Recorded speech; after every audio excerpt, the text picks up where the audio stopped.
Hey, I'm Andy Ihnatko, and I'm taking over MacBreak this week because both Leo and Alex are out. I've got John Gruber, I've got Chris Breen, I've got Jason Snell, and I've got Rich Siegel, titans of the Mac world, talking about titanic things that happened, including the reasons why Steve Jobs is being fitted for a Willy Wonka suit. This time on MacBreak Weekly. Netcasts you love. From people you trust.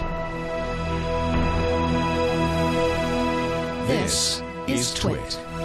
Bandwidth for MacBreak Weekly is provided by Cachefly at CACHEFLY.com. It's MacBreak Weekly, episode 297, recorded on May 1st, 2012. Mr. Jobs and the Great Glass Elevator. MacBreak Weekly is brought to you by Hover.com. Hover is domain name registration and management that's simple. Upgrade to a premium domain and trade in your old clunkers at macbreak.hover.com. And by Audible.com. To download the free audiobook of your choice, go to audible.com/MacBreak.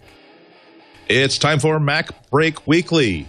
I'm Andy Ihnatko, substituting for a traveling Leo Laporte and a traveling, or probably more likely just having traveled, now very much resting, Alex Lindsay. I really have lined up your basic concert for Bangladesh type lineup of all-stars here for this week's show, starting with, on the double bass guitar, Mr. Jason Snell of Macworld. Jason, how you doing today? I'm doing great, Andy. Happy to be here. I'm in Petaluma, so nobody else showed up.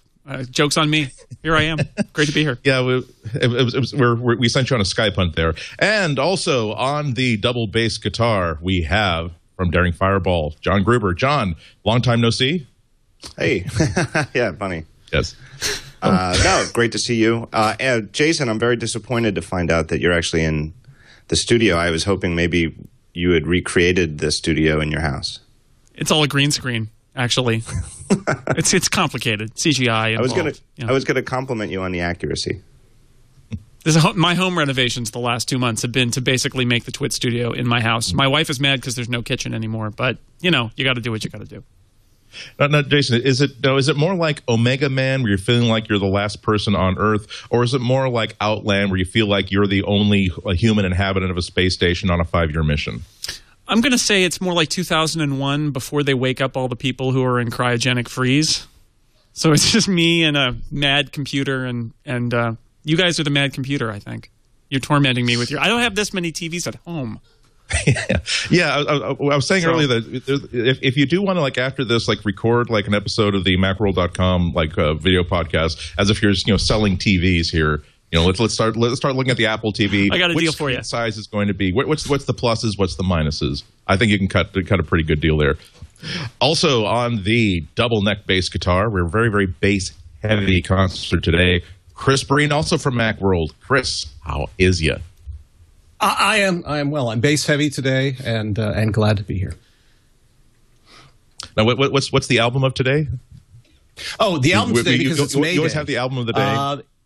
Of course, the album of the day in the background. It is Firesign Theater's "How Can You Be in Two Places at Once When You're Nowhere at All," and because it has Lennon and Marx on the cover, which of course John Lennon and Groucho Marx. Oh, excellent. I didn't. I should have put this in the show notes. I assume that you would have prepared the Soviet national anthem. It is Mayday, after all.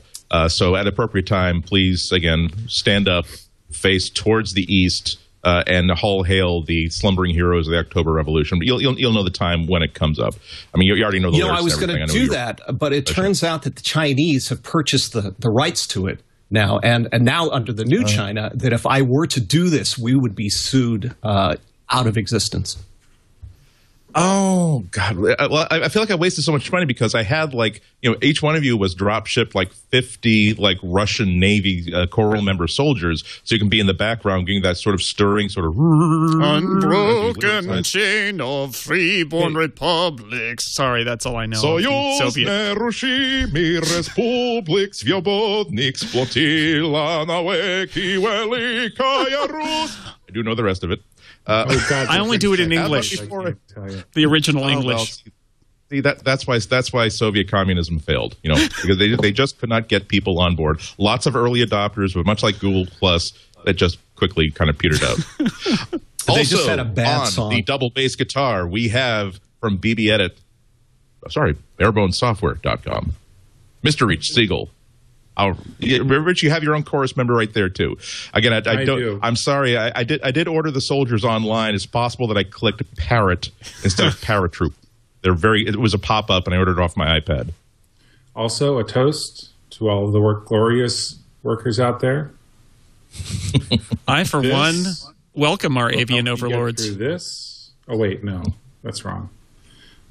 Yeah, you don't want to put your lips on the wrong one, because one will kill brain cells immediately, the other will kill brain cells after 5 or 10 years.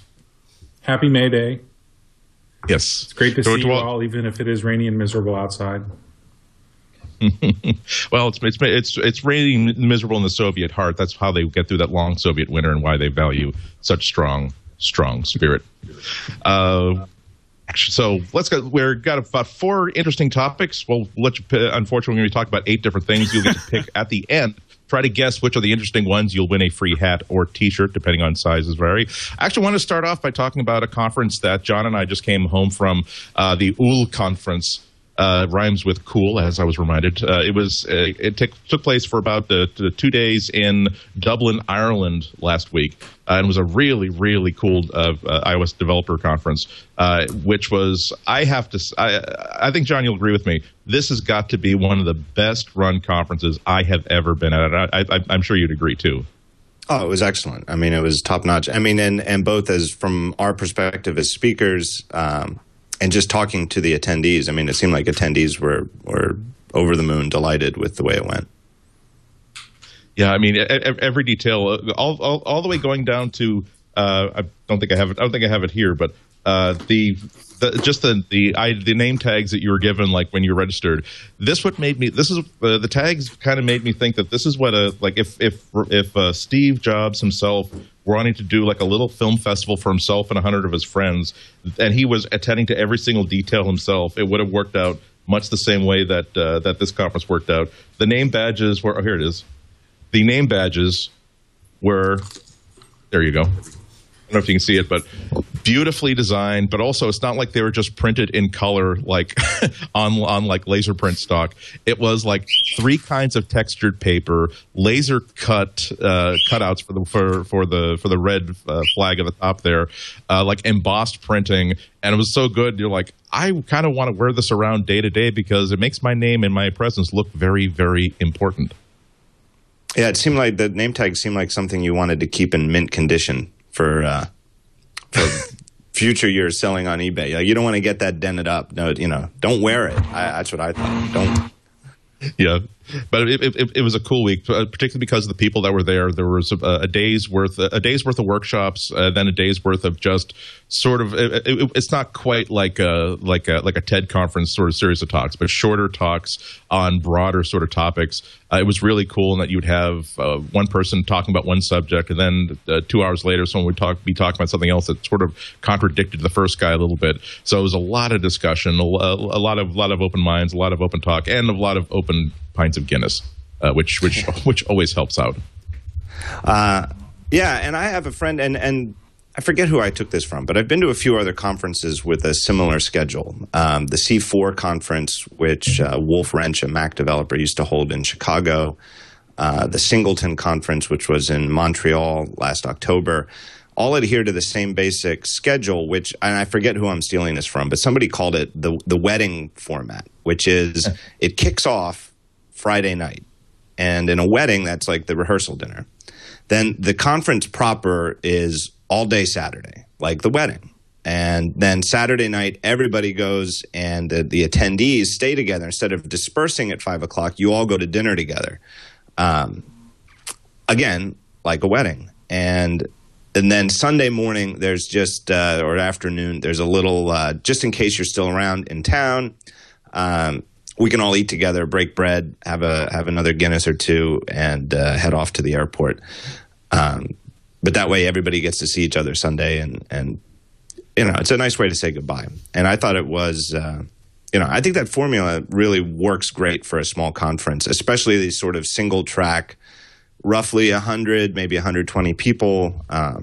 and it seems like you get to know everybody. That's the other thing. Yeah. It seemed very intimate. It seemed like I got to meet over half the people who were there. Yeah, absolutely true. I mean, I came home with so many new email addresses of like, oh, hey, the next time you're in New England, come and visit me. Oh, next time you're in Chelsea, come and visit me. So all that sort of cool stuff. I mean, it seems as though that's where all the greatest conferences are now. We sort of moved away from as if we could still do like a 40, 50, 60, 70, 80,000 person conference like we could like 15 years ago. Now all the great conferences are things like Second Conf, where it's just a couple hundred people. At some point, you will basically meet pretty much everybody that's there, and you can really sit there and attend every single panel and every single class.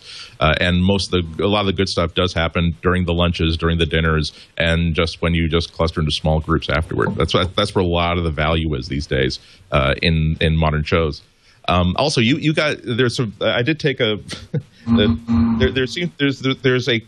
There turned out to be sort of a minor Twitter competition to see who got the best shot of you giving the closing dinner speech. We're at they held it at this the Royal Hospital, which is about a 16-something building in this really, really church-like cathedral type atmosphere. And John gave this really great talk that was so well received, and it was chiefly, here it is. It was chiefly about. It seemed to be chiefly about why so many analysts seem to not want to admit that Apple is having a fairly good time of it, a fairly good year. I wonder if you could like sort of sum it up for MacBreak. I will try to. But the main point is clearly Apple is on top of things right now. I mean, they're the biggest company by market cap in the world, not just in the tech industry, but period. Quarter after quarter, year after year, profits and unit sales for all of their flagship products are way up, with growth rates that are healthy for any company, but are sort of astounding for a company that is so literally large. And there have been other companies, and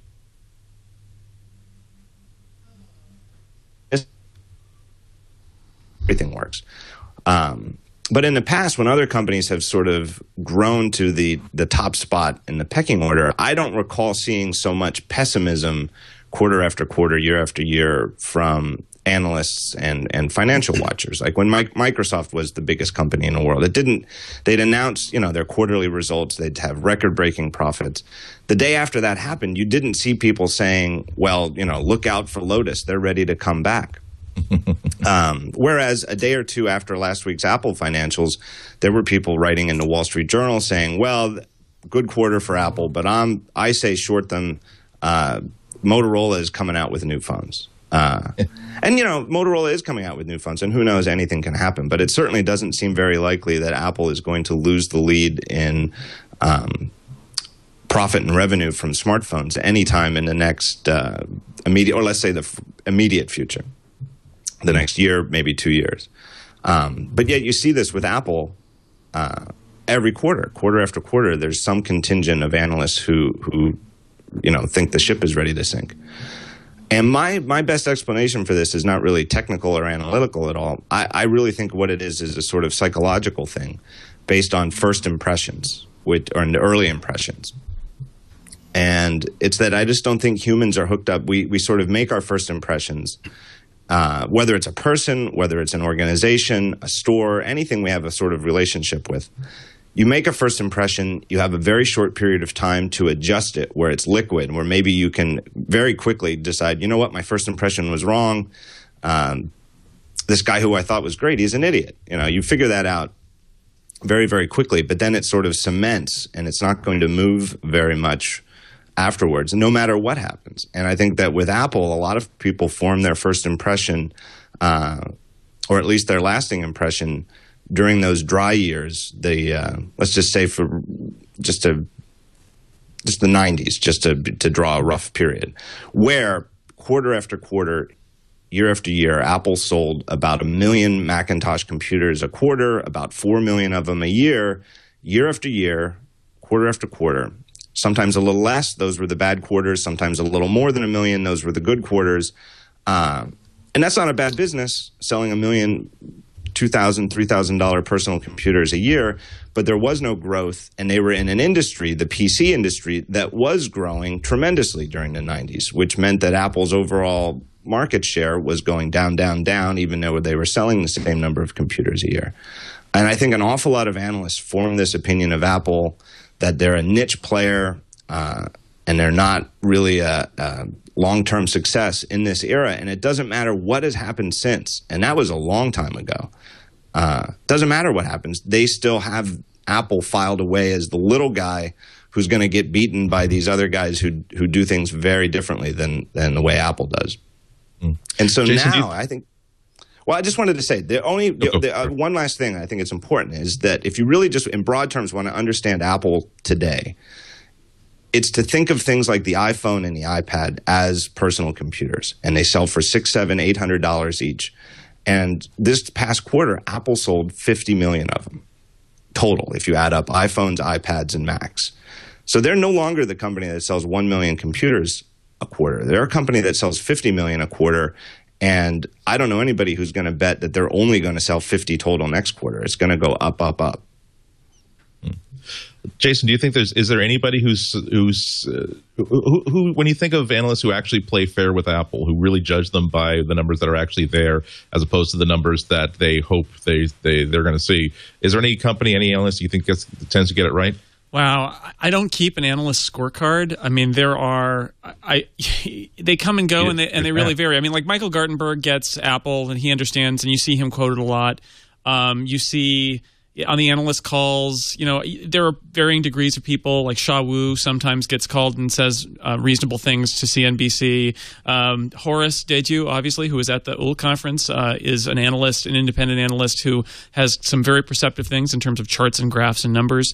But, it varies. And a lot of these analysts, I agree with John, are thinking about Apple in a different way. And I'm not sure whether it's because Apple used to be that weird company that was always kind of an underdog selling niche products to a small audience, or whether it's just that they still can't accept that Apple does things differently than other people, and that's why Apple is successful, not a reason why they won't ultimately be successful, but that they're actually doing it right. Although I see the attitude is changing. I mean, people's attitude toward Apple the last 5 years, a lot of that stuff I think has fallen by the wayside. There are still those people out there, but I think there are fewer. I think in business in general, people look at Apple now and are starting to say, for the first time, what we should learn what they're doing and understand why they're doing it, instead of just sort of waving it off and saying, "Oh, it's Apple. They do crazy stuff. We can't duplicate it. You just have to ignore them." So I think Apple's made progress, and how could they not in the last 5 years, given what's happened financially?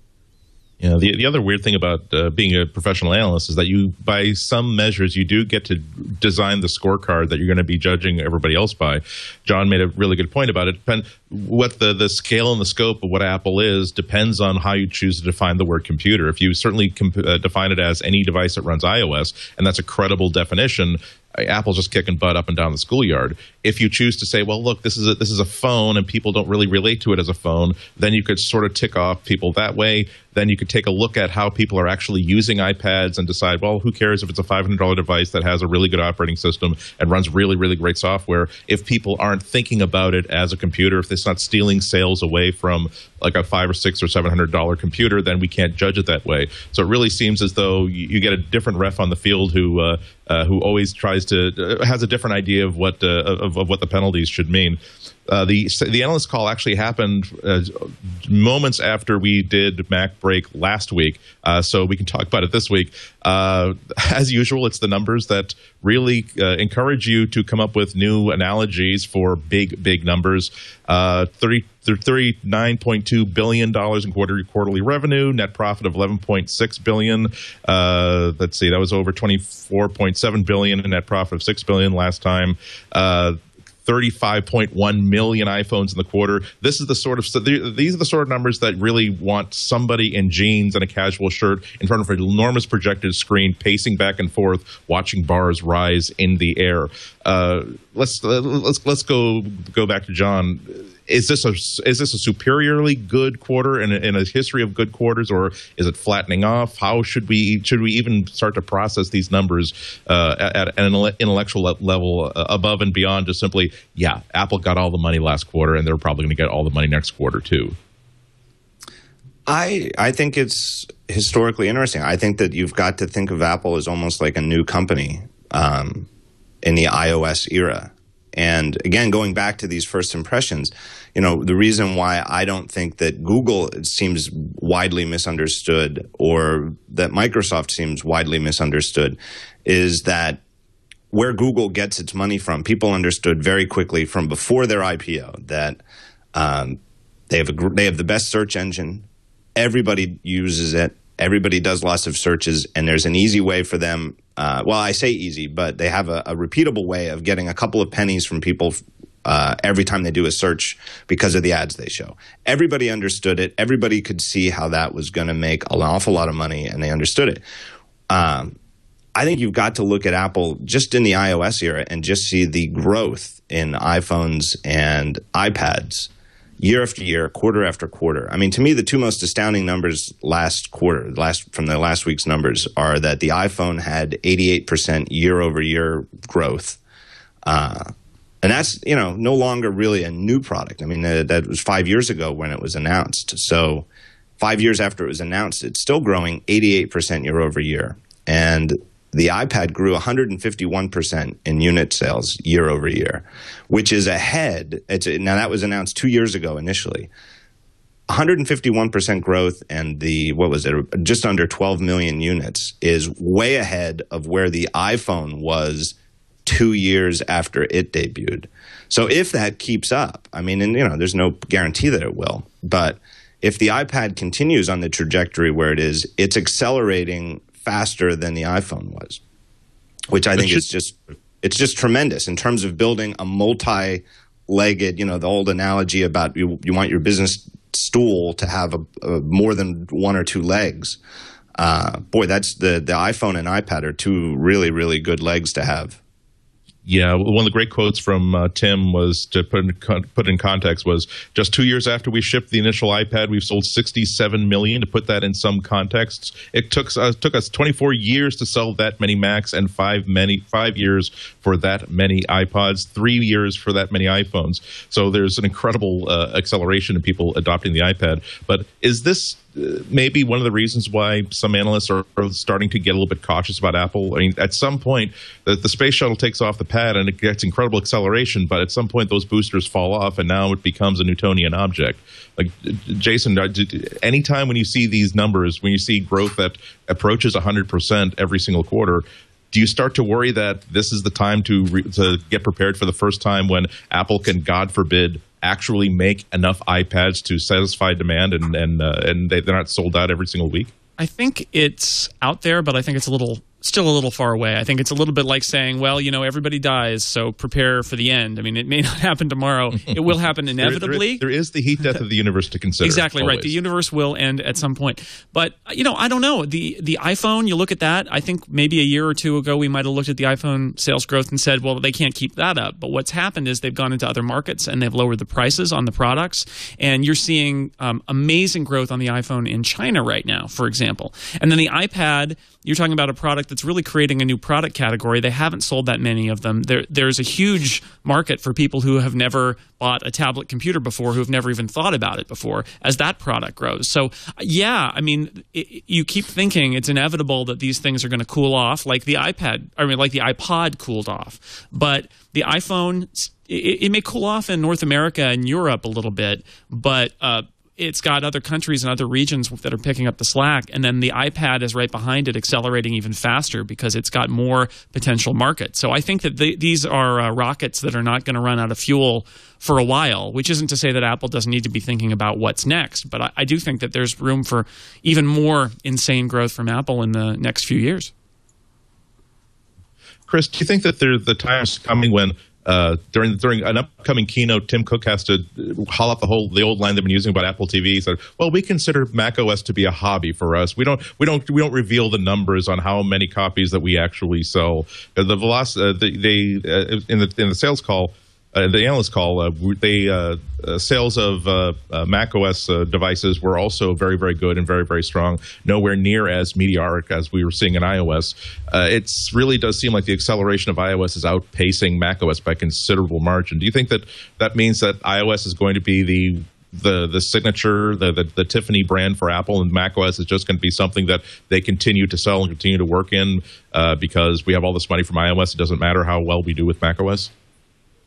No, because the Macs and the macOS are still necessary parts, even if only to support iOS. You still need a computer to do a lot of things with your iOS devices. Plus, there's a lot of work that can't be done on an iOS device that if you're doing serious video editing, if you're doing, even some page layout stuff. I mean, kind of all the typical markets that the Mac has always dominated in will continue to do so because as lovely as these devices are, they're not yet to the point where you're going to be able to do professional kinds of work. They don't have enough power to do that kind of thing.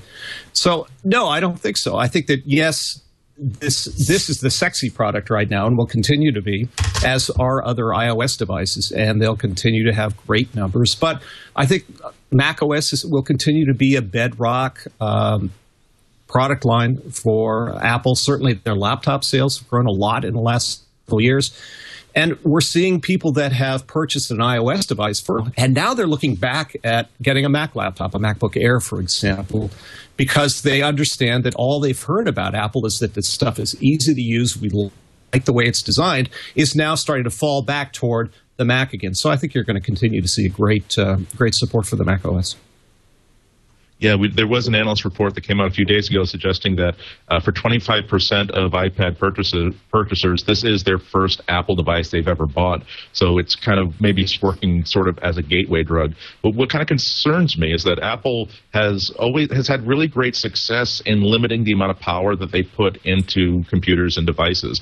And that's sort of a biased way of saying that they want devices and software that works all the time, that works well with everything else. And sometimes to make that goal happen, you have to simply say, no, the user is not allowed to do whatever they want to do. My concern is that by the time we see not 10.8 but 10.9, by the time we see 11, Apple might feel as though they've had enough votes from enough of their users to say that it's okay for us to create an OS that maybe is not powerful enough to do professional level video editing, not powerful enough to do professional page layout. We're willing to give that single digit percentage of the market back to Windows so long as we can focus on the stuff that we really like to do. Does that make any sense to anybody? I don't know. I mean, if you look at the Mac, it's 13% of Apple's revenue, which seems really small. And I've had a lot of people say to me, well, this means that Apple is going to get rid of the Mac and it's all going to be iOS. Yep. But you look at what the Mac can do. To Chris's point, the iOS devices can't do that yet. Tim Cook made this statement about somebody asked him about fusing a MacBook Air with an iPad, and Tim Cook said that was a little bit like making a toaster-refrigerator combination. Yeah. And his point there is that laptops are good for some things and tablets are good for other things. And we can debate the toaster fridge thing because the convergence may happen. But I think the Mac as a product line, if you look at it on its own, it's growing. I think something like 15 out of the last 20 quarters, they've set a record for the most Macs sold. This was not a holiday quarter, so they didn't. But generally, the Mac is doing better than ever. It's record Mac sales are happening. About half the Mac buyers in Apple stores have never bought a Mac before, so they're pretty much picking up market share from Windows. And so you put all of that together, and I think it's a rosy future for the Mac, at least for a while. Again, you can never say never, but it's a successful business. It's just a smaller part of Apple's whole. I don't see Apple walking away from it just because even though it's the only part of the PC industry that's growing, and it's growing a lot, and it's setting records, it's 13%. That's not important to us. And I do think that Apple makes a lot of money off of the Mac and that there are benefits to having a personal computer in Apple's ecosystem. So, I'm skeptical about the Mac's demise. I think that it's going to be around, but to use that Steve Jobs metaphor, it's very clearly becoming more like a truck where it's the device you use for very certain tasks. And, that's how I use it. I edit podcasts using GarageBand on my Mac, and I write long articles on my Mac, but almost everything else I do, I really do on my iPad now. So that's the direction it's going. I just don't think we're going to be there for a little while.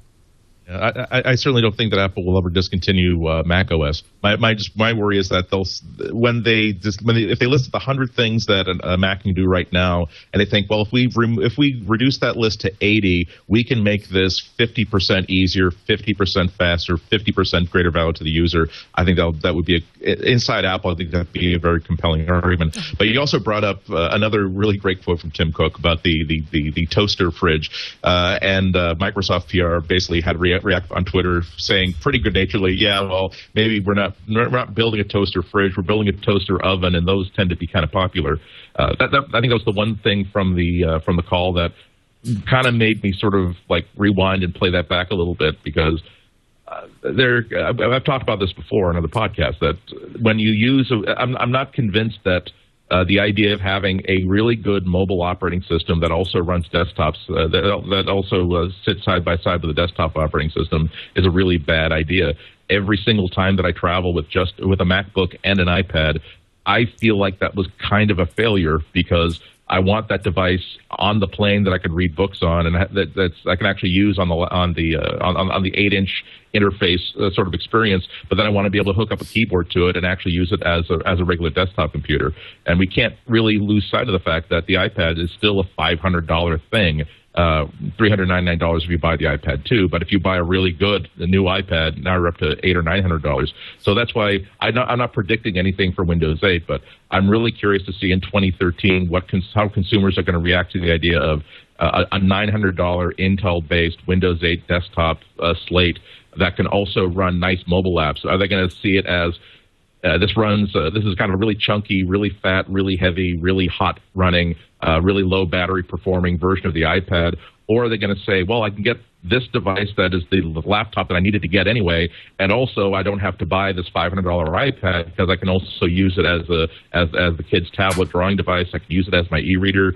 I think that there's going to be a lot of votes coming from a lot of different sources to see whether that's going to work out for people or not. Well, I mean, lots of people have a toaster oven, it's true, but I would wager more people have a toaster and an oven than just a toaster oven. But this goes back to Apple focusing on specific markets, especially at the start. And, it's the same reason Apple only has a 10-inch tablet and a phone right now. They don't have a 5-inch or a 7-inch device right now. They went for the sweet spots, and I think maybe right now the toaster oven is not a sweet spot for them. It's not to say that it might be, and I think if the Windows 8 stuff is successful, then maybe it is. I think it's definitely true that Apple wants the iOS devices to be as productive as possible, and it's not Apple's goal to kind of keep productivity out of iOS in order to save Mac sales. They're definitely not going down that path. They want it to be productive. I'm not talking about saving Mac sales. I'm talking about more about their feeling that as a philosophy that, well, why should there be a backseat in the car? People don't use the backseat in the car except to put their trash back there. Sometimes I think they have a philosophy that's not 100% in sync with the marketplace, and I think that I do think we're going to see some interesting information coming in 2013 about once we have our first real competitors to the iPad. We haven't had one yet. We've had many failures competing to the iPad. I'm waiting for the first thing that costs roughly the same as an iPad, has a decent amount of apps for it, or at least a credible amount of apps for it. And I really want to see what happens the first time the consumers get to see one of these side by side and say, which one of these two things do you want? We want competition more than anything else.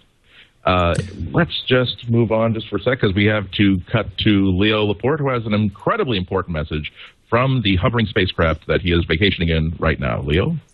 Thank you, Mr. Ihnatko. How many times, show of hands, has this happened? You're watching a show like this and you go, hey, I got a great idea for a domain name. And you run over to your registrar, I hope it's hover.com, and you register the domain name. Now, if it is hover.com, there's good news here, because they let you trade in those domain names you've never used. How many do you own that you've never used? We call them clunker domains. They will let you trade in the clunker domain for a premium domain, and they will refund everything you spent at hover.com, including registration and renewal fees. So now, go ahead, register domain names as much as you want, because if you never use them, you can get your money back. That's just one of the many reasons I love hover.com. They've got a domain transfer service. I recommend you use it. Tell them I sent you, and I think it's $25, but I think they'll rebate you that service fee for that. But it is also $10, and they will not rebate you. There's $10 for each domain you're transferring to hover.com, but with that $10, you get a whole nother year. So it's actually a very good deal. $10, you get an additional year, and you get all the great domain registration and management stuff that Hover does. First of all, it's simple, clean interface. Go look at it. Go to macbreak.hover.com. The domain management stuff is so clean. There's none of this extra click, buy this, buy this, buy this. No. You get domain privacy as part of the deal. It's just built in. And they've got these premium domains. It's kind of interesting. If you're trying to register a domain name somebody already has, look for the gold stars next to those names. Those are domains that somebody owns, and they've set a price. Just like you pay, it's like the buy it now price. You pay it, it's yours, no haggling, and they're not going to jack the price up when they find out it's you that wants to buy it. I think that's pretty good. So clunker trade-ins, premium domains, a no-hold customer service policy means once you get through Monday through Friday, 9 a.m. to 8 p.m. Eastern, you will not be put on hold. Your problem will be solved. Just the best domain service. I talk to people all the time who've moved to Hover and are so happy. I want you to do it too. MacBreak.hover.com. All right. You want a special offer? I'll give you a special offer.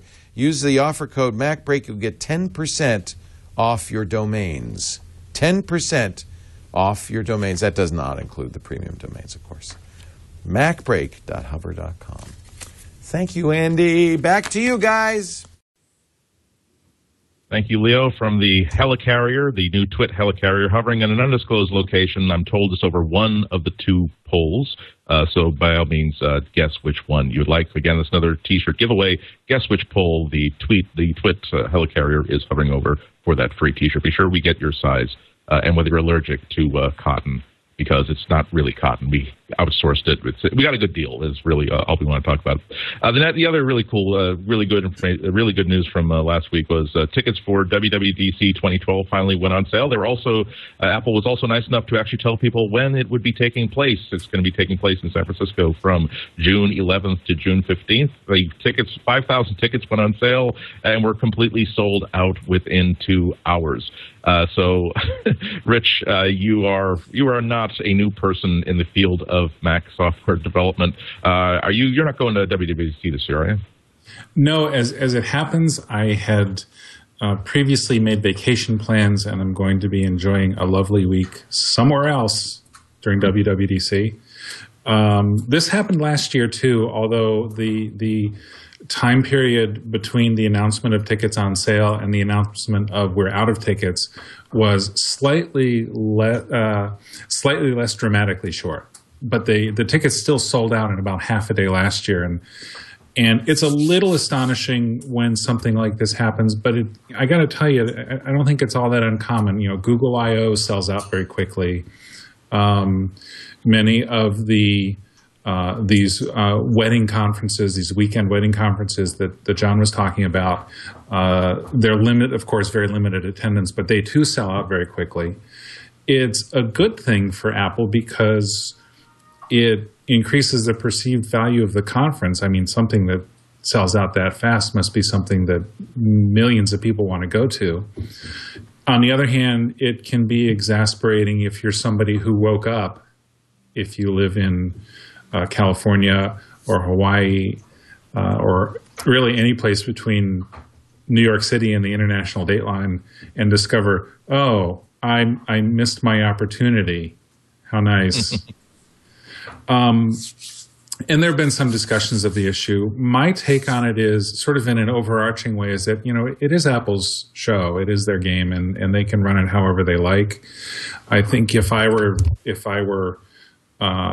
supervising the effort, I might suggest doing a ticket lottery so that registered developers have the opportunity to buy a ticket if they win, in quotes, the lottery. I once had the fortune many, many years ago to win a Red Sox ticket lottery, which got me the opportunity to buy tickets on top of the Green Monster. And it's a great way to do it when you've got limited slots and a lot of demand. People can be disappointed when they don't win the lottery, but on the other hand, they can't complain that there's a bias. And I've heard a lot of that this year about WWDC tickets. Oh, there was a bias towards people in early time zones. There's a bias against people in California. It's like, no, it's It's just the system. I don't think anybody said, ha, ha, ha, let's screw people in California. I'm pretty sure that didn't happen. There have been some administrative screw-ups. There's been discussion of developers who bought tickets, multiple tickets for folks in the company, and they had their tickets canceled because more than one ticket was bought on a single credit card.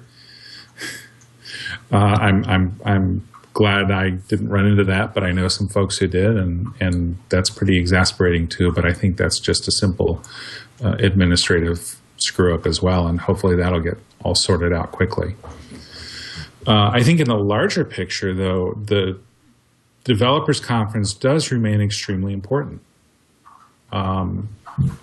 If you want to get early access to what's coming up, if you want face-to-face access to not only engineers at Apple, but also the developer relations representatives who are there, your peers. The term that comes up frequently at tech conferences is the so-called hallway track. And those are, it refers to the whole concept of just randomly running into people in the hallways between sessions and just having these great impromptu conversations. You can build lasting relationships. You can have brilliant brain flashes, and the value of that really can't be understated. How important is it for developers to actually get into that conference, to actually get passes to that conference? Are they? Do you think, are the developers out there who feel as though we will not be able to ship our product on time unless we get access to the information and the sessions that are going to be there live for this week? We can't afford to wait for it to hit video. I don't think so. The developers conference, to me, has always been more of a strategic conference. It's never really been a tactical. It's never really been a matter of tactical importance. I'm sure that there are going to be some edge cases. There are going to be some folks who say, well, I was really hoping I could get in to talk to somebody in person that week. But honestly, Apple Developer Services has compatibility labs. You can get excellent help from developer tech support. And you can make arrangements to actually go to the Apple campus. So I don't really see that argument as holding a lot of water. But yeah, the developers conference is more strategic. It's where you learn under non-disclosure what Apple has planned really for the next year. It's where you can get good in-depth instruction on stuff that's already shipping. So of course those parts aren't confidential, but you can sit in a session for an hour or an hour and a half and hear firsthand from the engineers who wrote a particular part of the OS, and hear them talk about how it works and how to use it effectively and how to get the most of it. But that really is strategic, not so much. Well, I was wondering if it's, and I was going to ask you, Rich, if it's worthwhile for people who didn't get tickets to go anyway and kind of sit outside Moscone somewhere, find a hall, and still have the opportunity to speak with their peers. The ability to do that, I suspect, is going to be limited.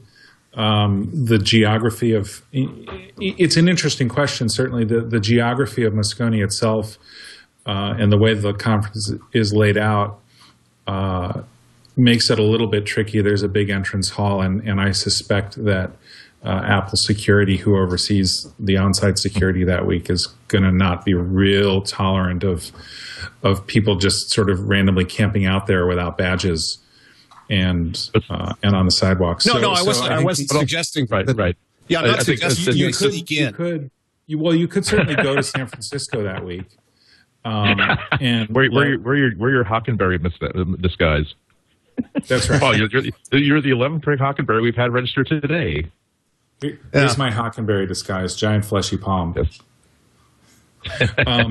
Hide up, but. To speak to the slightly less literal interpretation of the question, though, I think you could you could reasonably travel to San Francisco that week and, let your friends who were going to the conference know that you were going to be there that week. And I think there may be some people from the greater area who are going to do that. I can't say that it's a bad idea. I can't really say that it's a good idea. I don't think I would do it if I weren't already going on vacation. That's sort of going to be a matter of individual preference. Mm-hmm.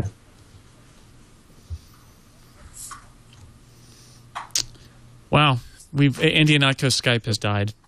Oh dear! After a short illness. Let us call the conversation together again, and all say together, join hands, and say Skype is a worthless piece of junk. Amen. We only use it because we are forced to use it by mere popularity. If we could sit and watch it die, we would watch it die without feeling an ounce of emotion one way or another. Amen. And now let's continue with MacBreak. Thank you. I'm sorry I needed to get that out of my system, but I wanted to on that point of like not actually attending the sessions at WWDC, but still thinking this sort of important. We have a bunch of people, two of whom can actually go to the area of WWDC and see if Apple does a media event the first day, they can go to that for essentially the cost of city parking. John and I will have to pay a bit more than that to fly out to San Francisco, but I've assumed that all of us are going to go to San Francisco to be in town for this week. Oh yeah, John, are you flying out? Yeah, I'll be there. Yeah. So what do you expect? What do you expect to get by having boots on the ground for that week? Well, I go because the primary reason I go is it's the best way to meet other people in the industry face to face, and there's no better way to build trust and I'm not even talking about getting inside information or anything like that. It just is, there's an awful lot of people who I consider to be good sources, or people who I can just throw a fact to and say, hey, am I insane? Here's the angle I'm sort of taking on this piece, but am I nuts to write this? But I know that it's right up their alley, and they can just send back to me, yeah, you know what, I think you have a good point there, or no, I think, I think you're kind of, I think you're off base. I have a lot more people who I can send those things to who I've met face-to-face than people who I haven't met face-to-face. And, that's by far and away, especially now that Apple itself has pulled out of all, things like, Macworld Expo in the summer went away almost or maybe more than a decade ago. I actually forget. But now that they've pulled out of Macworld in San Francisco, it's really the only chance you get to meet people who actually work at Apple face to face. So for me, it's worth it just to build, I hate to use the term, but just for networking purposes.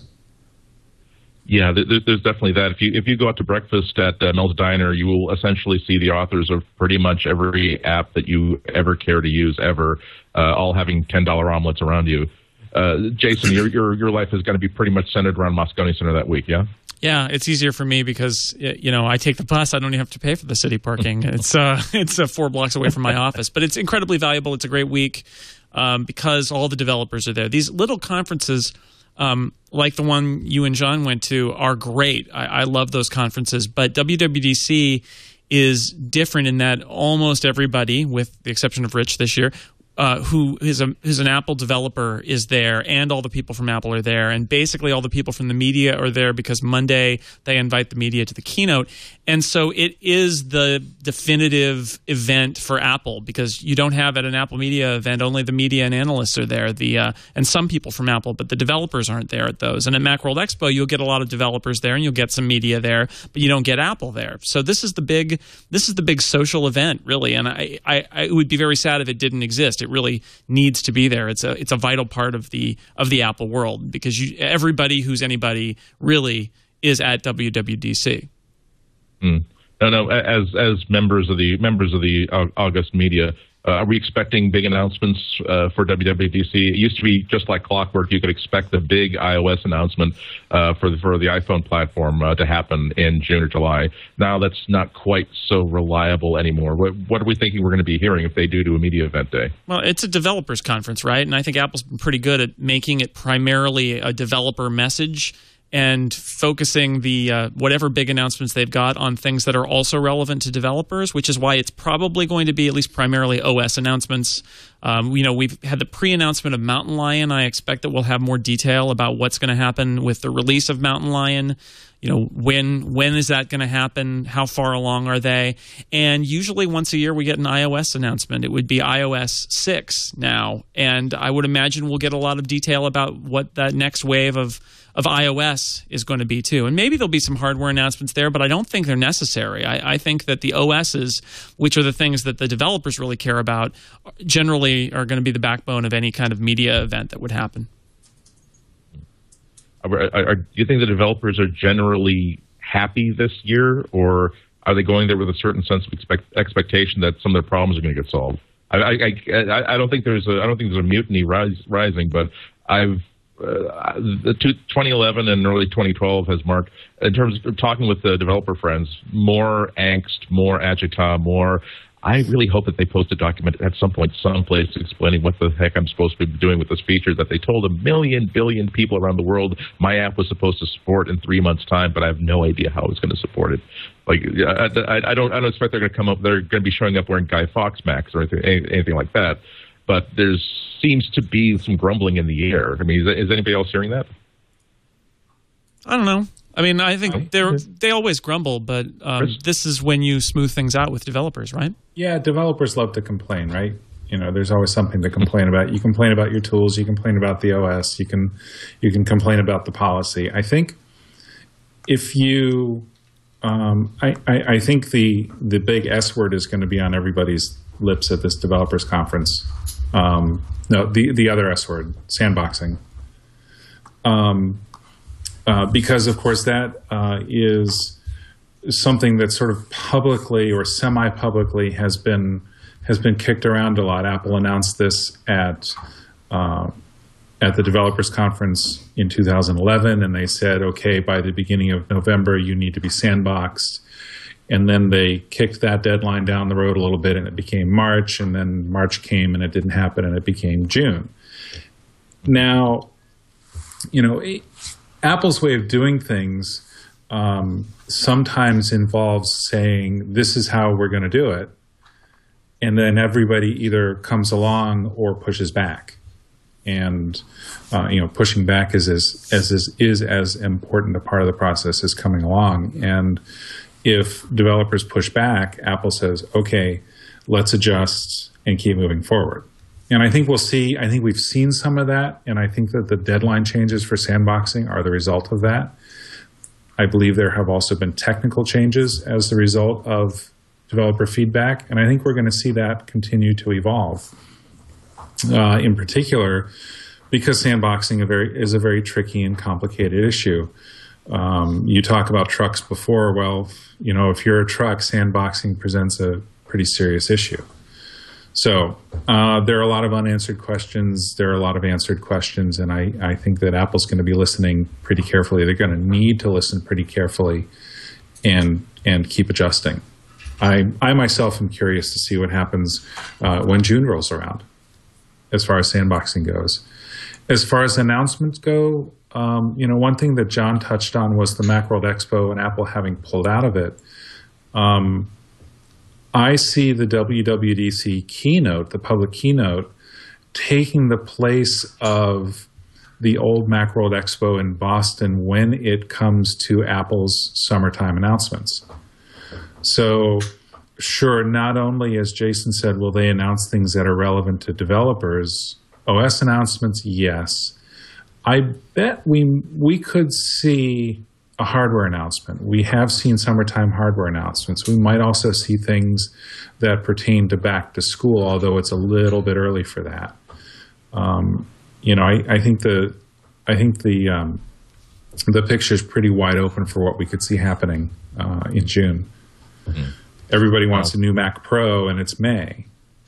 Could they wait until June to announce something? They might.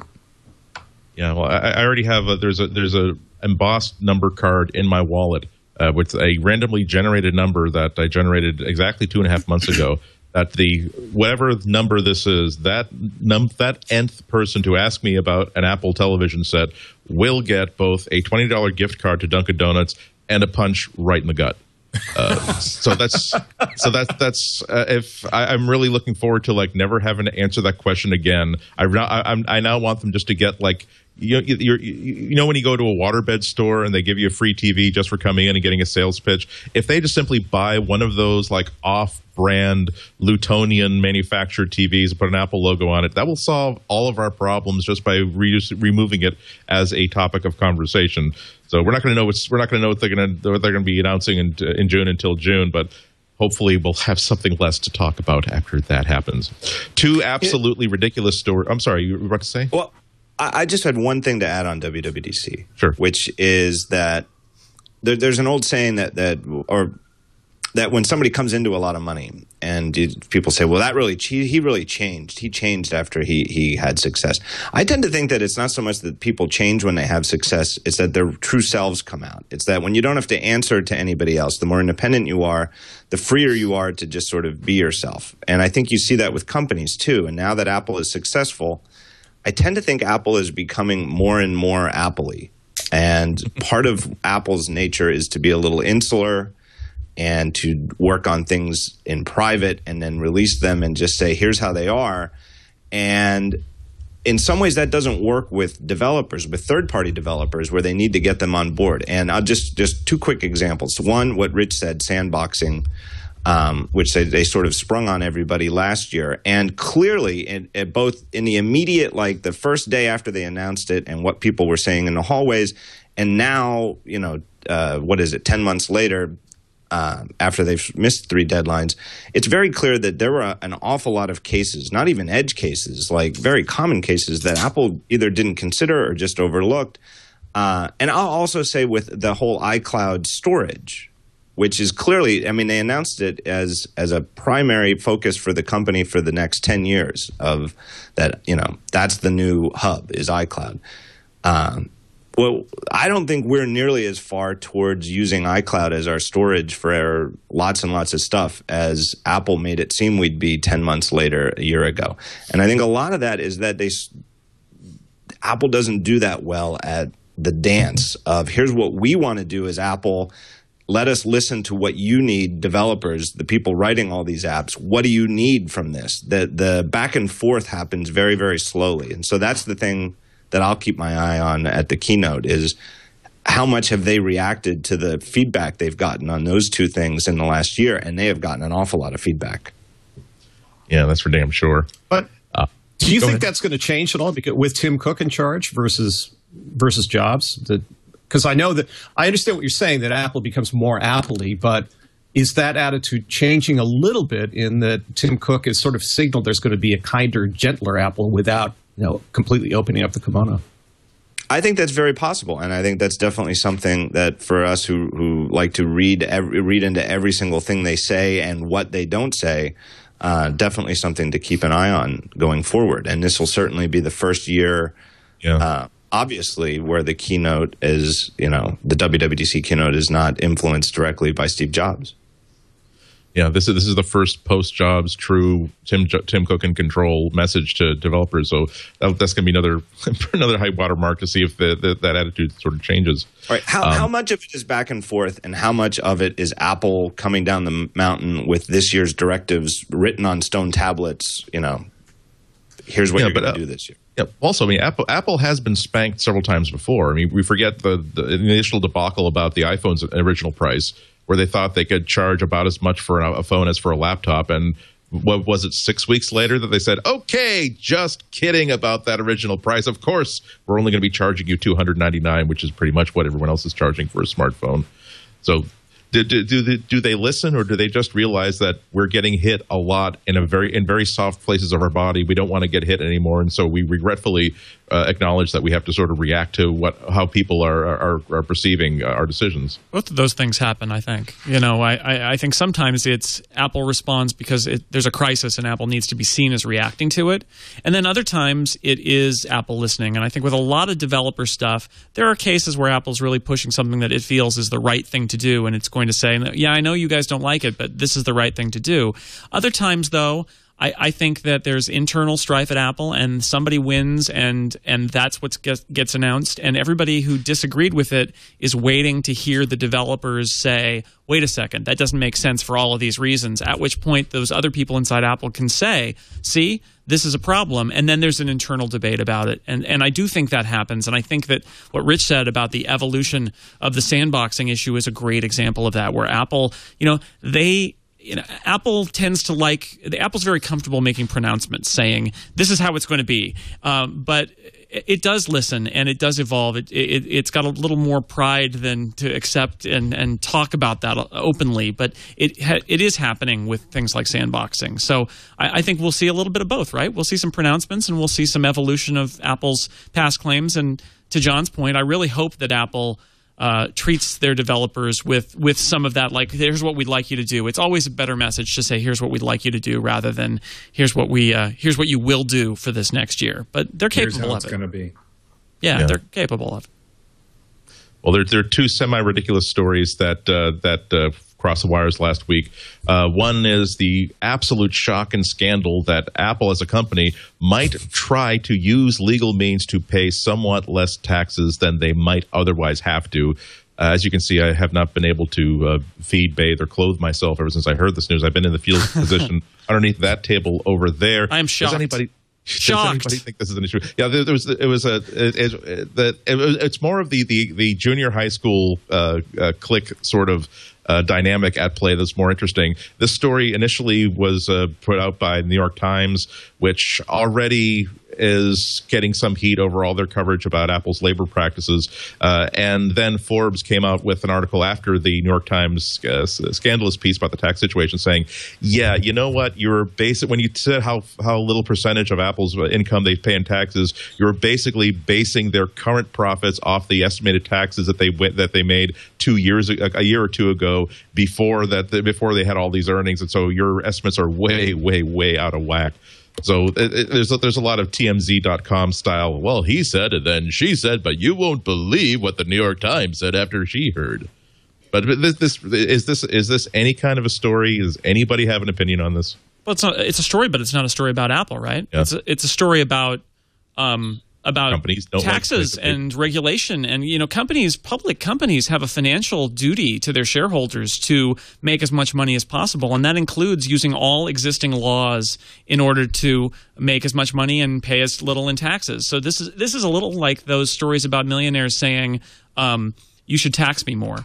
And then other people coming out and saying, why don't you just write a big check? The whole point is, if I don't have to pay you money, I won't. So you should make everybody have to pay. And that's why this story is a tax reform story more than anything else. Because, Apple's never going to just donate money to the government out of the goodness of his heart, just like no other public company is going to do that. So, Apple's a great example because they're riding high. But this is a tax reform story, not an Apple story. Yeah, I think Apple. During the Cupertino City Council meeting in which Steve Jobs came and presented the idea for the new Apple campus, there's that famous quote where a city councilman was sort of hopefully saying, well, we were wondering, since you're putting all this money into your building, maybe you could also give us free Wi-Fi for the whole city. And then Steve just smiled and said, yeah, well, our philosophy is that we pay you a huge amount of money in taxes and that you can then use to go buy your own Wi-Fi. So I think that's pretty much the Apple attitude towards taxation in a nutshell. I mean, but you're right, Jason. I mean, if you lay two pairs of shoes in front of somebody, one is a tight, uncomfortable pair of shoes, and the others are a pair of Uggs that are loose, warm, and comfortable. Yeah, they're probably going to choose the ones that hurt less to actually use. I think that seems like an actually correct thing. The other story that was kind of more interesting comes from a book by Ken Siegel coming out called "Insanely Simple: The Obsession That Drives Apple's Success." A story which he claims is well sourced said that during Apple's comeback when they were shipping new iMacs, Steve Jobs had this idea where he wanted to include a Willy Wonka style golden ticket inside the 1 millionth Mac that they shipped. And that if you bought an iMac and opened it and got the golden ticket, Steve Jobs would come to Cupertino. Steve Jobs, this is the part where I had to read 3 times to see if it was actually sourced. It was, apparently. He wanted to show up dressed like Willy Wonka in a top hat and tails and take you on a tour of the Apple factory, the Apple campus. And supposedly the only reason, the major reason why Steve got talked out of this was because California law says that they couldn't do a sweepstakes that required the purchase of an iMac, and if not for that, there would be somewhere hanging in some closet a mock turtleneck version of Gene Wilder's costume from Willy Wonka. I want everybody's take on this. I also want to know that if Slugworth were to pursue each of these winners, what device would they want this person to steal off the Apple campus, and what absolutely amusing fate would befall each of them by Apple's own Oompa Loompas? And I'm going to start with you, Jason. Could you repeat the question? You're breaking up. Your Skype is killing. Oompa Loompas? Something about Oompa Loompas. Yes, I'm in favor of them. They're orange. Yes.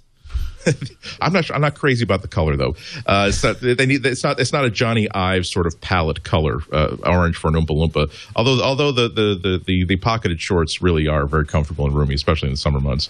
I'm saying if a contest winner is getting a tour of the Apple campus and you happen to have cornered them in a dimly lit alley, you've got the dark suit, you've got the thick glasses, you're saying, "Congratulations, young boy.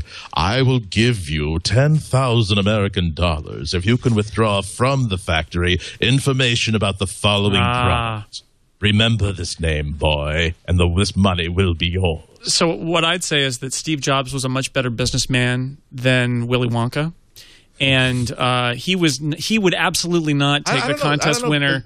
Remember that Willy Wonka really knew how to control labor costs. He had a very fixed, targeted demographic. He had his own R&D, secretive R&D department. I saw 13-year-old Oompa Loompas going through the gates at the Willy Wonka chocolate factory when I was in wherever his factory was. Yeah, exactly. No, Jobs is not going to take people past the fizzy lifting drinks and the everlasting gobstoppers and the TV that makes you into a person in a TV set. He's Wonka Vision, thank you. He's not gonna do that. He's gonna take them to the cafe. His own super secret TV set. The parallels are frightening. Yeah, it is. Sorry. Gene Munster put you up to that, I bet. So I don't know. I think that Steve Jobs, going to the mothership, going to the Cafe Max, walking around, introducing him to some people. Having been to that, as I think John was, into that the radio testing lab with the anechoic chambers and all of that.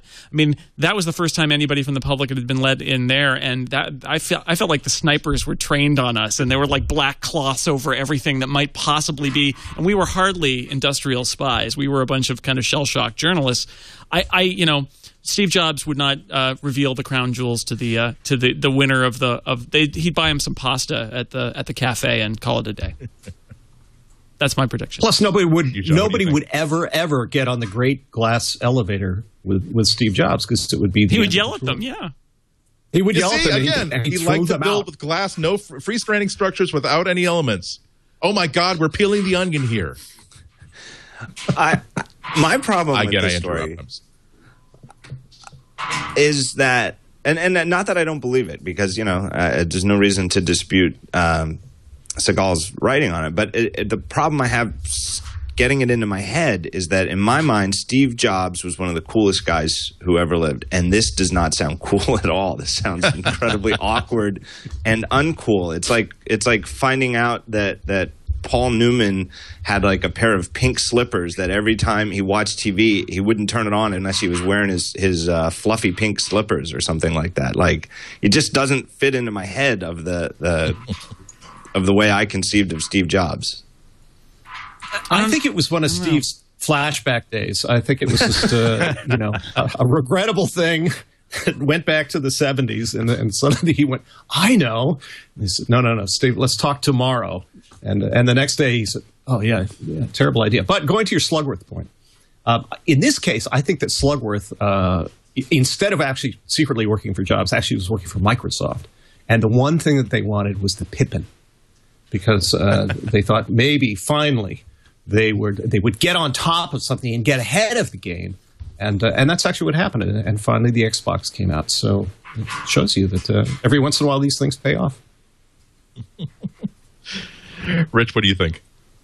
You know, I got stuck on the vision of Steve Jobs wearing Paul Newman's fuzzy pink slippers, slippers, and I never quite got over it. No, I can't see it happening. I could see having lunch with him and, you know, maybe an hour alone in the Apple company store, but no, not much more than that, really. Andy, you know, I've known you for almost 20 years, and this is the most complex and bizarre hypothetical question I have ever heard come from you. So congratulations, sir. I'm trying to keep you on your toes, gentlemen. Make sure you get your protein when you know you're going to be on a panel with me sometime later in the day. The other thing, too. I should go ahead. Well, here's the thing, is if you got to meet Steve Jobs, wouldn't you be disappointed if it happened and he was wearing anything other than the black turtleneck, Levi's jeans, and New Balance 991s? Like, if he was wearing anything other than those things, you'd feel ripped off, let alone if he's dressed up as Willy Wonka. Maybe it's like a quick release outfit like what strippers wear, and he'd pull it off and the black turtleneck would be underneath. Yeah, I don't know. Like, Dennis Leary tells the story about meeting Dean Martin. And so he's like really excited because Dean Martin, even like in his old age, was still the coolest guy in the world. He was still Dean Martin, and he's all excited about going to his house and meeting him going to his house for a drink. And Dean Martin answers the door, and Dennis Leary is disappointed because he's wearing a members only jacket. but then he says, but then like 5 minutes later, I'm like, God, I want to get a members only jacket. That looks pretty cool on him. So we would all be shopping for, like, you know, pumpkin orange top hats after that first press photo of Steve Jobs in the Willy Wonka costume was released. Okay, well I think we've cracked this. We've cracked the code on the Wonka/Apple singularity, and we're going to leave it for younger and more energetic and more LSD-fueled journalists to pursue. We're going to get to our tips of the week and our picks of the week, but before that, a shout-out to our friends at Audible.com. There's so many people who are really big fans of audiobooks. Podcasts are great. You're listening to one right now, hopefully. Each one of us could list 10 of them that we spend way too much of our free time listening to. But it's always so wonderful when you get a chance to read a full-length book from name brand and not so name brand authors, read by some really great voices. And Audible has tens of thousands of these books, no matter what topic you want, whether it's fiction, whether it's nonfiction, whether it's people that you like or people that your mom likes to read. You'll find titles there on audible.com. My pick for this week of a title that you can download and try for free is probably my favorite John Steinbeck book. Also, probably one of my favorite blogs ever. Unfortunately, he wrote this in 1962 before there was such a thing as ASCII text, and so he was forced to actually write it in the form of a book. It's called Travels with Charlie in Search of America, where Steinbeck, he was in his old age, he got into his head that he really wanted to buy an RV, load the RV with camping equipment, a couple of guns, and his dog Charlie, and just drive around the country revisiting all the places that he used to go to when he was a kid and sort of see how things had changed. He didn't really have a book in mind. He just wanted to, enjoy a little vacation on his own, sleeping in the back of a truck that he named Rocinante. After Don Quixote's horse. Yes, as you can imagine, his wife and all of his friends said, yeah, you're going to be driving down the backwoods of the South, the Midwest, and the Northeast in a truck all by yourself. You are kind of an idiot, John. You're a very well-written idiot, but you're still kind of an idiot. But it's a book that is always on every single phone and every single ebook reader that I have, because every time I'm traveling, I usually dip into it and read another couple of chapters. I was reading it on the plane, as a matter of fact, yesterday on the way back from Ireland. And this book, as well as pretty much any other, can be yours for free if you go to audible.com/MacBreak to download your free book. We get a tip every single week, and we never, ever run out of great titles. There's millions of titles, figuratively speaking, in the backlist, and more to come every week. Now let's go into our tips of the week. Chris, you have an iOS tip for us. I do. Sometimes one travels abroad, as both you and John had the opportunity to do this last week, to go to Ireland.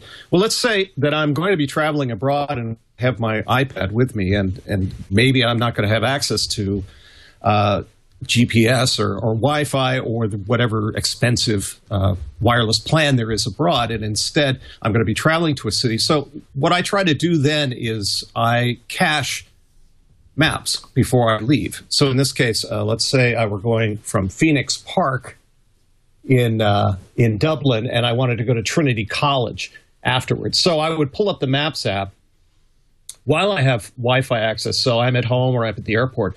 I pull that stuff up, and then once I've got my route selected, I click on List, and I can see the steps where I need to travel. So if I were making the walk from Phoenix Park to Trinity College, and then I do something really fairly analog, and I just take a screenshot of it. And so I find the 6 or 7 little trips that I intend to take while I'm in Dublin or wherever I happen to be traveling.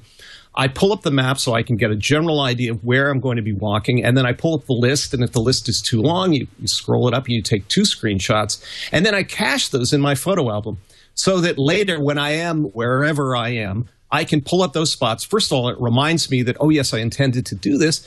Secondly, it gives me the steps for doing exactly that. So it's pretty analog and it's pretty simple, but it's a good idea to take screenshots of things that you want to remember, particularly if you're going to need internet access or Wi-Fi access and you don't have it. And that's my iOS tip. Yeah, the screen capture, if you've never used it, hold down the home button, press the power button at the same time, you'll hear a camera click. And it'll save the screen to your pictures folder. I use that all the time. What kind of sickens me is that especially when I'm traveling, I will do that to an email that has information that I absolutely need, because from absolute sad and wearying experience, I know that my ability to use the iOS Mail app to search my existing inbox for an email from an address that I know for a fact to the letter it came from is pretty variable. If I really want to get that address later on, I'm really going to have to take a screen capture of that piece of email. And Jason, you've got our macOS pick of the week, don't you? I do. I have a Mac tip. This is it's a feature in Lion, but I think that not a lot of people know about it, and I'm surprised how many people don't know about it. So basically, when you're in the Finder, if you click in the search box and start typing, it will do a traditional spotlight search, but which I'm going to do on my computer here, which I don't think you can see, so that's unfortunate. But if you wait, a little pop-up will come up, and it'll give you some options about how to define what you typed and what it means. And one of them is just the content. But you can also do something like file name. So if I'm searching for a JPEG with the name iTunes in it, I can choose file name, and I just click on the thing that says file name contains iTunes, and then I type JPEG, literally just the next thing in that search, and it'll pop up with an item that says file name contains JPEG or kinds JPEG image, and then I click on that, and it's building these little tiny chunks all stacked together in that spotlight window that says, oh, look, there it is, that's my computer, that says these things. And then it says search the desktop, I can search this Mac, and here come all the hits that are up there. It's searched by name and with a certain file type. This is really easy. It's much easier than the old method where you had to sort of type kind, colon, and JPEG and hope that worked. If you start typing something in, it'll try to guess. Do you mean the name? Do you mean the contents? Do you mean a file type? So if you're looking for a Photoshop file with a certain word, you can do it very quickly. And then, of course, you can always click Save to save that out permanently in your saved searches and get back to it later. But I think people don't know just how easy it is to do these more advanced searches in Lion in the Finder than you could do before. It's not just full text search of contents of your documents anymore. You can actually very quickly come in and search by name and by kind and stack them up and find exactly what you're looking for. So you should try it. I use it all the time. I use it much more than I use Spotlight Search. I basically don't use Spotlight Search in the Spotlight menu. It's very rare. I use the search in the Finder every single day. Yeah. And isn't it cool to find out exactly how many different things you can search on? I mean, whenever I'm trying to make a point about how good just the Spotlight engine is, I just do a demo where you can do a search for just the fireworks photos from the 4th of July, just by simply saying that you shot with your iPhone. You can say, do a search for pictures shot with an iPhone on July 4 of any year, where the shutter speed was at least this, and the time was after 6 p.m. And you can build that search and not only find those photos, but also save that as a smart folder. And any sort of a supposed 4th of July fireworks photo lands on lands in that folder, lands on your computer, it'll land in the smart search folder. So thank you very much for that tip. And now let's move on to our picks of the week. And I haven't heard from Rich for a while. So, Rich, why don't we start off with you? I know you got a really good utility. I have this one myself, and I've used it for the past 6 months. I'm sorry, for the past couple months at least. I was introduced to this neat little trick by its developer. The application is called Drag and Drop, Dragon, D-R-A-G-O-N, drop, one word. And what it does is it puts a little well on your screen. You can start dragging something, anything, text, a picture, anything you could drag from one application to the other. And you shake your mouse and it puts a little well on the screen. I see somebody playing the demo film there. And you drop it in there, and then you can go find your buried destination. Now, you might say, oh, well, I knew that I could switch applications while I was in the middle of a drag, but this really goes far beyond that. If the window that you want to drop into is buried, then switching applications doesn't help you. So the well is just extremely handy. It also supports pasting into the well, so you could copy and paste into the well, then go find your target and drop it in there as well. So it's very cleverly done, very nicely executed little product, and its usefulness goes far, far, far beyond the $4.99 asking price. He's got it. I approve of his choice of distribution methods. He's got it both in the Mac App Store and for direct sale. That's shinyplasticbag.com/drag-and-drop. Yeah, I mean, it really, there are those utilities that you install them, then you realize, why has this not been part of the OS since 10.4? This wasn't as important as getting, I don't know, print servers actually working on the operating system, but why is it so difficult to move data from one app to another when I have more than 4 windows on the screen at the same time? So yes, that's a hearty endorsement from many places there. Chris, what's your pick? I actually have 2 picks. Last week was Audubon's birthday, the bird guy. And if you watch birds at all, if you like tracking down birds, you have a copy of this. This is the Peterson Guide. And there are several bird books around, and people are using different ones like this. And National Geographic has one. One thing unique about the Peterson Guides is that they're all drawings instead of photographs. The tendency now is to go for photographs. But the traditionalists still carry Peterson. Well, birders rarely carry these books anymore. They don't need to because they have apps for all these things.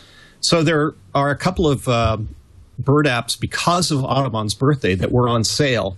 And one still is. The Peterson Guide is normally $20, and now it is just 99 cents on the App Store. So if you have any desire to go out and look at birds, it's a very handy guide. Oh, good. You can see it on the screen.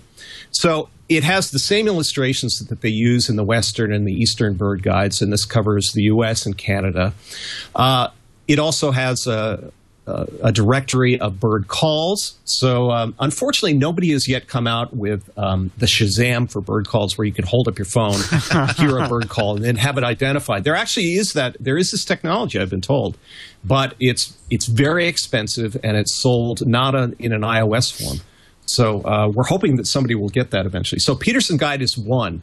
And then there's Audubon Birds, which is a field guide to North American birds. That was 99 cents last week. It's now up to $2.99, but still that's much less than the $20 it was before.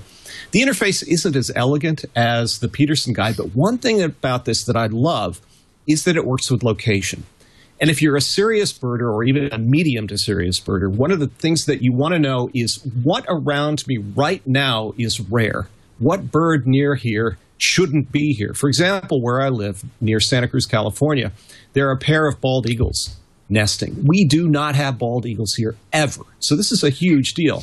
So all you have to do is enter a search location, so Santa Cruz, for example, and it will tell where you are, and then you click on birds that have been spotted in your area, and it keeps a track of about the last 3 weeks. And in this case, it showed that there were indeed this pair of nesting bald eagles. It told you where they were sighted. So if you're a birder, then you go out and you can add to your life list. speaking of life lists, both of these apps have life lists in them, which is I've seen a new bird, punch a button, and you can automatically document where you were, when you saw it, the time, and then you can add any notes you like.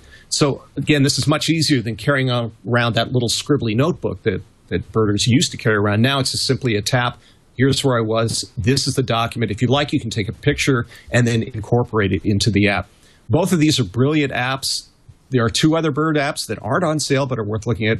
That's the Sibley Guide, which too is a book. And then there's iBird Pro, which has been around for several years now. Excellent apps. All four of them are excellent. And if you're a bird watcher, it's likely that you're going to carry more than one of these things around. So right now, the best bargain is the Peterson Guide and the Audubon Guide. Excellent. Chris, are you a birder? I am. I'm not a really good birder, but it's something... because it works with geeks, and I'm sure there's some geeks listening out there who are going, oh, why bird watching? But what it does is it gives you an excuse to go outside and hunt for something without killing it.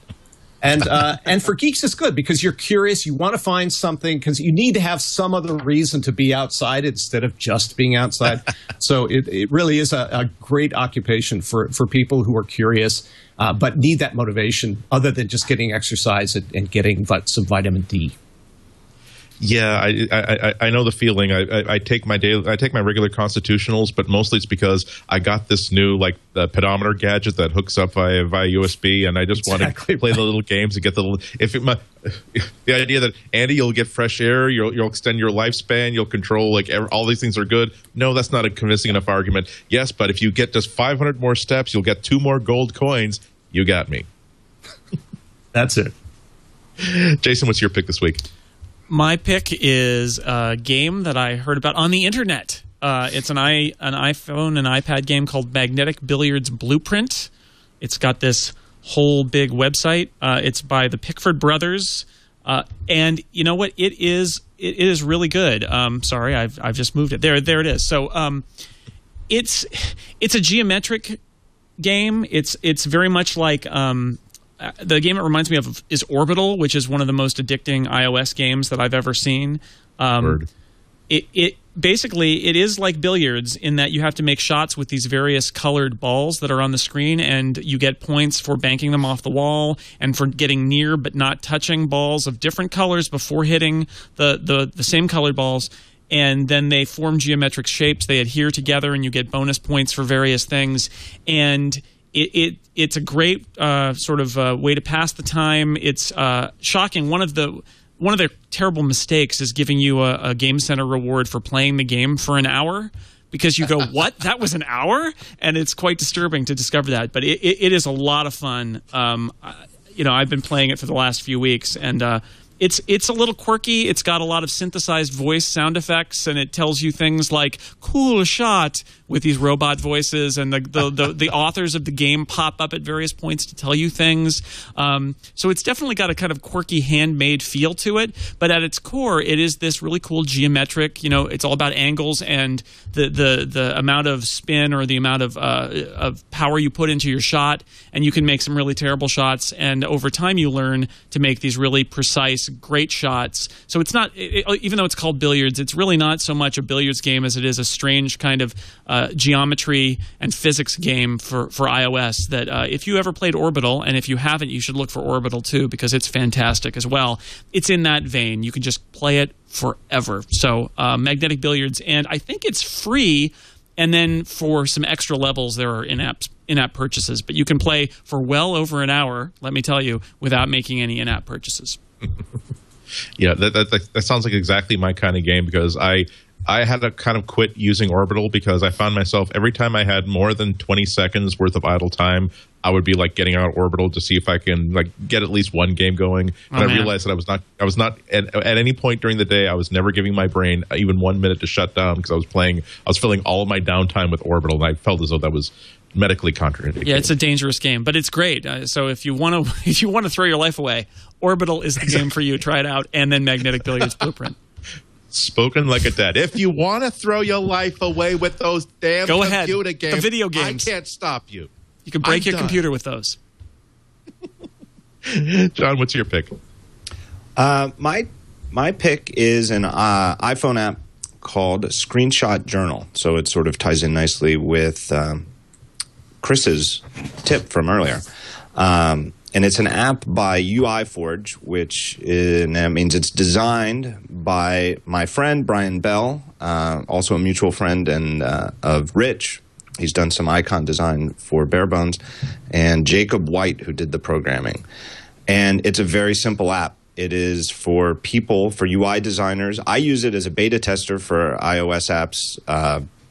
And all you do, it looks through your camera library. It finds the images in your camera library that are screenshots, and it separates them from your main library of photos, just shows you your screenshots. It lets you open them up and zoom in with pixel precision. And the big thing to understand is that, why not just use the camera app, which lets you zoom in a little? Number one, Screenshot Journal lets you zoom in way more. And number two, the big thing, if you're talking about nitpicking literally just pixel level details, when you zoom in this app, it just makes the pixels bigger. And it looks real pixely and blocky, which is exactly what you want. Whereas the built-in camera app does something which is the right thing in most cases for most people, which is when you zoom in, it kind of blurs everything to try to keep it looking more aesthetically pleasing, like when you zoom in on a photo, which is exactly not what you want when you want to argue about pixel-level precision of UI graphics. It is, however, I must warn you, it is an extremely expensive app. You are probably going to have to take out a second mortgage on your home to afford it. It costs $1.99. Damn it! That's outrageous. Forget it. Clearly, I will, however, vouch for Brian, and I will vouch for that app as well. It's an excellent little product, and I have been, am, and will remain a fan of Brian's work because he's a very talented designer. It is a very simple idea, and the fact that Brian is a terrific designer means that the app itself, even though it's meant for you to use to examine your own UI designs, the app itself has a very, very pleasant, simple, obvious, but very, very aesthetically pleasing design. It's a great little app. 1 star. Why does this cost $1.99? This should be free. Did you write that in all caps? Because that's mandatory when you give it a review like that. No, I was using all kinds of international characters, the Arabic characters that let you do like fake smileys and stuff. I believe my message will have been sent.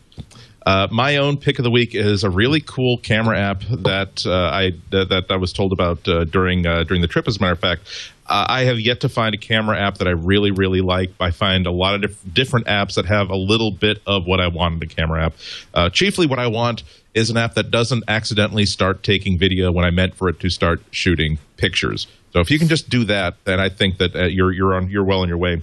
This is 645 Pro by Jagger, JAG.gr is the URL. It's also, of course, in the App Store. Tries to emulate a professional level camera, and so you get this really, really cool like professional level camera interface. You've got like 2 wheels on the side here for selecting what film format you want. You've got another wheel for to select aspect ratios. But it has 2 or 3 big features that make it unique and that I really, really like. Number one, there is this fake LCD panel on the bottom that shows you, just like on a regular camera, here's the shutter speed that it's about to select, here's the histogram, that live histogram of here's what value is it's seeing. It allows you to really see the picture before it gets taken and spot the problems that happen before they happen. Oftentimes, I'll take a picture with my iPhone and realize that, damn, I didn't expose it properly. There's all kinds of blowouts in places that are really, really important. You can check the histogram this way and figure it out that way. The second feature of it is just it does a much, much better job of like spot exposure and spot metering. There is my friend Batman, who watches over me and is prepared to punish Skype for all the evil that it does, the cowardly, superstitious app. I don't know if you can see in the corner there. On the iOS in the standard iOS camera app, you can tap to set the exposure, but the focus zone, the hot zone is way too big. You can't get a nice precise sample of just this one area. And secondly, you have to, while you're holding this camera, this slick, shiny, like not holdable thing in your hands, you have to sort of move your thumb over to sort of make sure you highlight it, then get it back to get to the camera thing. With this one, it's just a small spot that's right in the middle of the crosshairs. So all you have to do is just aim it where you want to go, tap the a dedicated auto exposure lock button. Then you can move it to another place, tap the dedicated autofocus lock button, and then both of those things are locked in. So now you can keep just taking pictures. That's the reason why that picture of you, John, giving the talk with that big spotlight in your face, the big spotlight in your face. It was just impossible for me to shoot with the iPhone because auto exposure just could not handle it. And then every time like I moved or you moved, it would just lose the spot. This was so much easier to shoot. The other cool feature is that, or cool advertised feature, I should say, is that it can also save not only in the standard JPEG, but also JPEG plus an uncompressed TIFF. So if you have ever been concerned about you've dumped your photos and you realize that, oh, God, these are way too jaggy, oh, there's too many compression artifacts, if you shoot with this one, you will not only get a standard JPEG in your master camera roll, but once you connect it to iTunes via USB, you will be able to remove from the app via the standard document transfer feature a TIFF version that's uncompressed and ideally much better quality than what you're getting off of a JPEG. I've had a couple of days to play around with it and do a bunch of side-by-side comparisons. Unfortunately, it's not quite as good as you might hope. It's not the equivalent of having a camera that can shoot RAW, for instance. But there are many instances in which, yeah, you can really notice an improvement between this TIFF version and the JPEG that the camera app would have shot. And it's fairly cheap. It's $2.99, so basically $1 more than the already grossly overvalued screen capture utility. But it's pretty good as it is. As usual, I'm still waiting for that one app to rule them all. That one camera app that fixes everything for me. Until then, it looks like I'm going to be stuck having 4 different apps that I switch between depending on what I'm after at any given moment. Is anybody happy with the camera app? No, is anybody willing to defend it here? Jason? Not getting exactly. Anybody here. I got during my talk my talk at the conference. I mean, there were like 120 people in the room. I said, everybody, raise your hands if you have a video file on your iPhone right now that's shorter than 2 seconds in duration. Every single hand went up. So I honestly think that we should almost set a timer now that that Apple has a maximum number of days in which to fix that problem before we just say somebody doesn't deserve whatever lunch that they're getting for free at any point in their days as an employee. Well, that's all the topics that we were going to go through. That's also some great picks, some great tips, and the only thing that's left is to go around the corner and thank all these wonderful people for their wit, their intelligence, their insight, and their generosity for dealing with a host via Skype that Skype just simply seems to hate with a passion of 1,000 burning suns. Jason, what would you like to plug? You have so many editorial projects going on. Who can pick just one? Yeah, I'm going to pick, we actually launched a brand new site called TechHive at TechHive, techhive.com. It is from the editors of Macworld and PC World, and it is a beta site. The full site will launch this summer, and it's a place for us to talk about things that aren't Macs and aren't PCs. So there's a game story up there now, a thing about Android, some iOS stuff, a lot of fun. We're getting a movie critic to write a twice-a-month feature about great movies that are coming on and off Netflix streaming. Lots of good stuff that we're going to try out there in the next few months. That's the big editorial project right now at Macworld and PC World. So check it out, TechHive. Another addition to the massive Jason Snell constellation of online yes, my brand portfolio. John, we always will. We can see a daring fireball. How do you know? The coolest thing was being at the reception at this big house, not knowing we're about to be visited by the Lord Mayor of Dublin, and he introduces himself to you, and as soon as he finds out who you are, John Gruber, I read Daring Fireball every night for 10 minutes, and I found out about this conference because I read your blog. Oh my God, you're so awesome! So it's not only tech influence, but it's political influence as well. So I'm looking forward to bowing down before the ever expanding Daring Fireball empire. I have to say I was very surprised by that. I mean, I was already extremely excited to be there. It's a beautiful mansion. I mean, I had no idea. Here we are meeting the Lord Mayor. I thought the best part is you come in the door and the butler in the Lord Mayor's mansion in Dublin asks if you need anything and asks if you want a pint of Guinness. And you go, yes, of course. And then 30 seconds later. There's only one right answer to that question.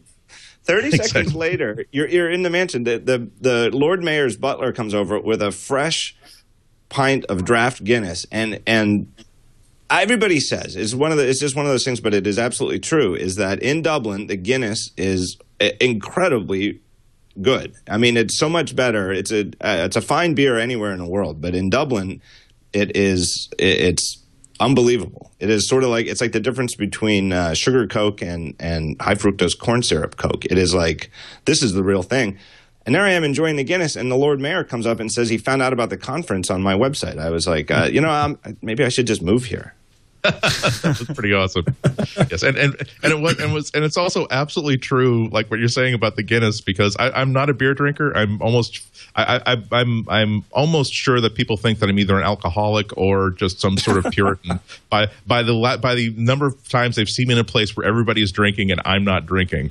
But it's like, well, I just don't happen to drink that often. So it's, well, I'm in Ireland. I have to at least sample a Guinness, expecting like, just with every other beer I've ever tried, I'll have a couple sips. Oh, that's tasty. A couple more sips, and then put the half glass back down and walk away from it again. On Sunday alone, I had 3 pints of Guinness. I drunk more Guinness. It's like more, drinking more water. Come on. Yeah. In Ireland. It's really incredible.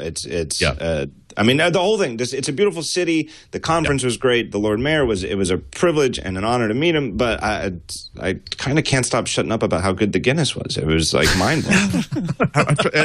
and unfortunately, I want to tell. People are asking me. I'm meeting up with friends like tonight and for the rest of the week. And of course, how was Ireland? And I have to I remember that there's an article in The Onion about this guy who wouldn't shut up about how good the Guinness was in Ireland and how they don't make it properly over here. And I have to put on that little separate egg timer in my head that said, when you talk about how good the Guinness is, get it down to 8 seconds. It says, oh, it's really, really good. I was drinking it all the time, and you know me, I don't drink that much. And then change the subject, or else you'll become that guy who says, well, of course, you really can't have a proper pint unless you're in Ireland. Ideally, in this little out-of-the-way pub outside of the tourist area that I found on my second day. Yes, but Guinness, believe what they say, it really is. The Book of Kells, also a really good national treasure of Ireland. We both saw the Book of Kells, but if I could only rescue one thing out of Ireland before the aliens wipe it from the face of the earth, that's not going to happen. But let's say it were to happen, it's either whatever it is that gives us the ability to keep making Guinness, or the Book of Kells. Sorry, that's why we have ebooks, guys. Yeah. Chris, where can we find you? Well, apparently you're going to find me at the Guinness factory next opportunity I have. I've actually been to Dublin once, and I have been to the factory. And you take your tour, and you get your 2 pints at the end of the tour. And even if you do it at 9 a.m., and generally I'm not sort of a 9:20 a.m. drinker, but you have to when you're there because it's just that good. And it would be it's insulting to the natives. And I have an Irish last name, and so therefore I feel like I need to do that. Otherwise, you can find me at macworld.com, and I have a number of training videos at lynda.com. So check out both. Oh, and I'm gonna have my first piece on Tech Hive later this week. Woo-hoo. So take a look at that too. Can you give us a little teaser, or you're under NDA? I'll have to ask my boss. Boss, can I give a little teaser? Sure, go ahead. Also, everybody who comes to Tech Hive will be offered a pint of Guinness.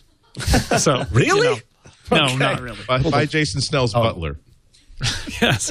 Yeah, I have the piece is an exhaustive look at music subscription services. So I'm comparing Spotify and Rhapsody and Mog and Slacker and Ardia.